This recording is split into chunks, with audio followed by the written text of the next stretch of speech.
Welcome, ladies and gentlemen, to another exciting episode of This Is All I Am Dead Tired. Well, take a nap or something. Um, this video is for a friend of mine on Facebook, bringing up memories, good memories for me. One thing I guess, if you come from a certain, come here, socks, from a certain background, from a certain time period. Okinawa, we left in '72, February of 1972. One thing you you remember from living on the rock was the bombers, the B-52s. Taking off. Oh yeah. They would fly out of Kadena Air Base. Usually, aircraft take off into the wind for lift.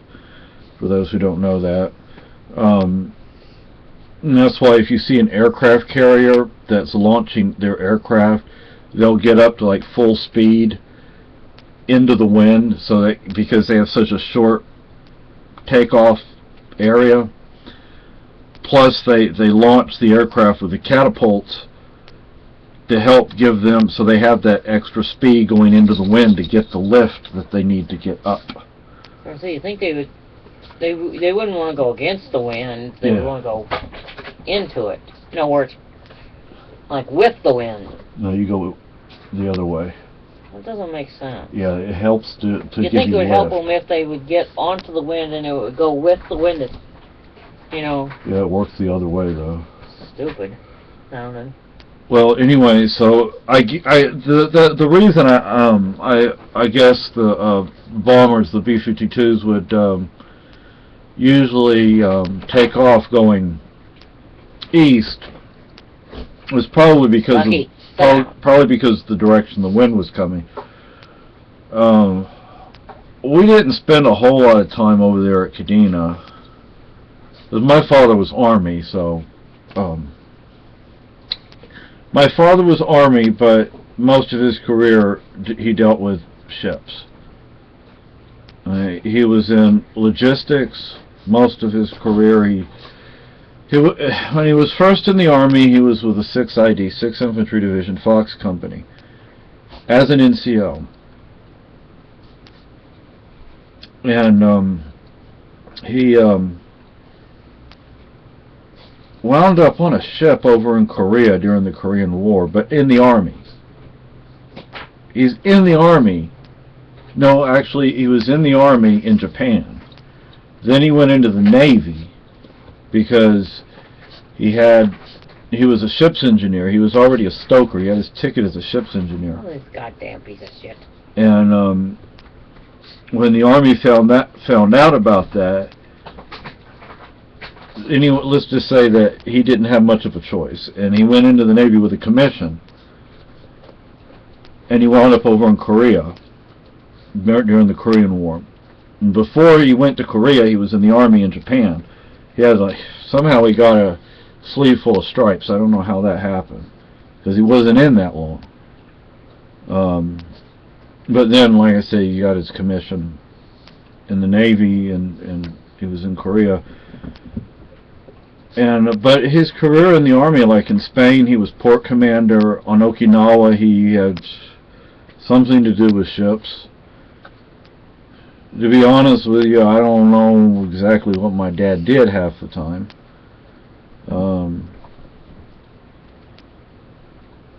I remember there was this port, this naval port, or naval base or whatever, over on the east side of Okinawa, I think. Roughly like northeast of Naha, but I mean on the other coast, on the western coast, not the east. I mean on the eastern coast, not the western coast. Naha's on the western coast. This port was over on the eastern coast. Almost directly east, but not quite. Just a little bit to the north.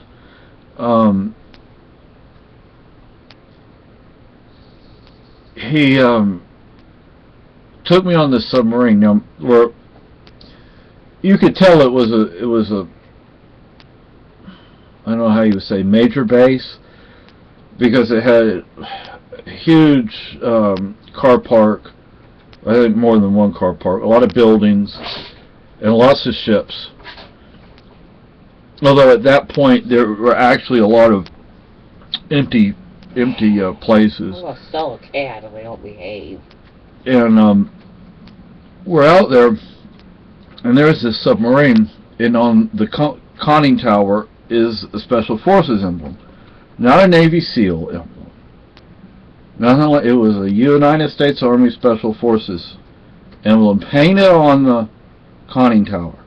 And I sent a letter to was it Fort Bragg once, and asked them about that. They said it was probably a training vessel. Makes sense. I mean, you definitely wouldn't have that on a vessel that would necessarily be active out there, because then people would know, aha, something's going on. They see that symbol on there. And then there was another submarine. We got to go on that. My dad went down below. I had to stay out on deck. I'm on deck. They bring this naval guy over there, this sailor, and I have to kind of step over here. My dad with the other guys goes over here, and they're all kind of huddled. How old were you? Like 4 or 5 years old then? I would have been 7, about 6 or 7. Yeah, I mean, like if they had took you down in the bowels of that thing, like you really would have learned anything. Yeah, I mean, you're a fucking kid, you know. Yeah. You're a 5-year-old. Yeah. Ooh, look at all the buttons. Yeah, like I would have known what that would have been the about secret your extent stuff. of it, you know. Yeah. They do some of the stupidest things. I know. Like you. So, Fucking idiots. so I'm standing over there with the sailor. I think the sailor was probably like, "This is not why I joined the Navy, not to babysit some kid." Well, tough shit, mister. Yeah. That's what I would have said to him. And so then, all of a sudden, my dad and these other guys, they go into the conning tower and they go down below. After a few minutes, the sailor takes me into the conning tower, and you know there are these pipes and gauges, and you know he's pointing it to this and that, and I'm like, ooh. yeah, I mean it's kind of like cool, but at the same time it doesn't really mean a whole lot. But this is what makes the ship sink. Yeah. Blah! No, kid, don't touch that button. Nah. And then all of a sudden they come up again, and as soon as they start coming up, we have to go back out on deck. And then we left. But my father did stuff like that, you know. Yeah, that would have been, not that button, damn it, no.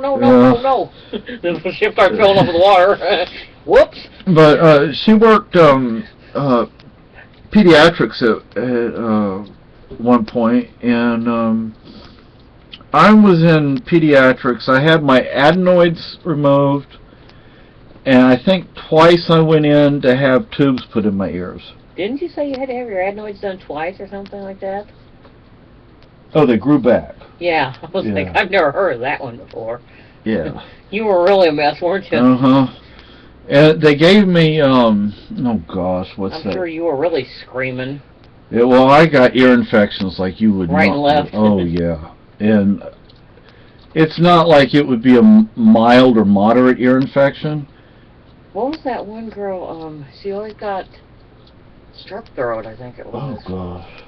The one lady I worked with in a state office, her daughter was always getting strep throat. It was like, every time she got sick, it was strep throat. I was like, good God, what's wrong with her?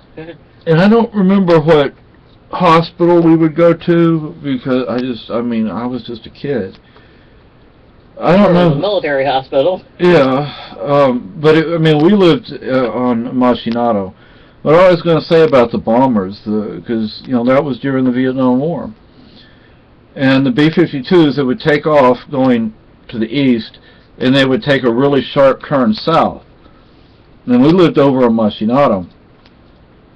You heard them all the time, huh? Oh, they would fly right over our house. Sound like they're going through the house, huh? Yeah, I mean, the landing gear is still down. When they get to our house, landing gear is still down. You can look, you can see the helmet on the pilot. You can sort of see his face, but not really. I mean, mainly you're just seeing the helmet. Must have scared the hell out of the birds in the neighborhood. Yeah. They all took off for... ah! And at one point, they did that on schedule twice a day. Oh, God. At another point, they did it on schedule once a day. So, I don't know what campaign it was, you know, but they had, you know, what was it called, Operation Rolling Thunder or something like that, where they were bombing the Ho Chi Minh Trail like the every people who day. lived in your area were about ready to shoot the damn airplane. Yeah. Get that goddamn noisy fucking thing out of here. And the MPs, oh gosh, what were they, C-130s or C-135s? Oh, mercy. The transport aircraft, the pilots would come back with a load of drugs. You know, and people would say, oh, but it was the military, how could they be doing that? Well, it was overlooked. I mean, it's not like people didn't know what they were doing. You know, because they'd come in from Thailand, they'd come in from Vietnam, and they would be bringing, you know, they'd put big old bags of it underneath the seats. And, you know, so you got some good stuff. And I guess you could say fresh stuff. Back then they had something called Thai stick. It's one thing I never tried. Thai stick. I don't know. I don't know how it's made or anything. You never know what they invented over there. Maggie's after her tail. Huh? Maggie's after her tail. Oh, God. Anyway, so I was Once you get too much catnip? I don't know. So I was in hospital over there to get my adenoids taken out and to get tubes in my ear. The tubes fell out and they just decided not to do it again. I've heard some people have really have trouble with their kids can't keep them in their ears, like no matter what, and it's surgery that they have to do to put them in. Yeah. So, and I remember once when I was in hospital. This is back in the day. Then you had big wards. Of course, it's a military hospital, so you know they have to prepare for large numbers of casualties. So you can't have a lot of unused space. So, you know, frankly, a large ward like that, you can get more people into that than if you had a bunch of semi-private rooms. But they have a bunch of beds in there, I'm sure. Oh yeah, they weren't used. Oh yeah, and the pediatrics, it was mostly empty.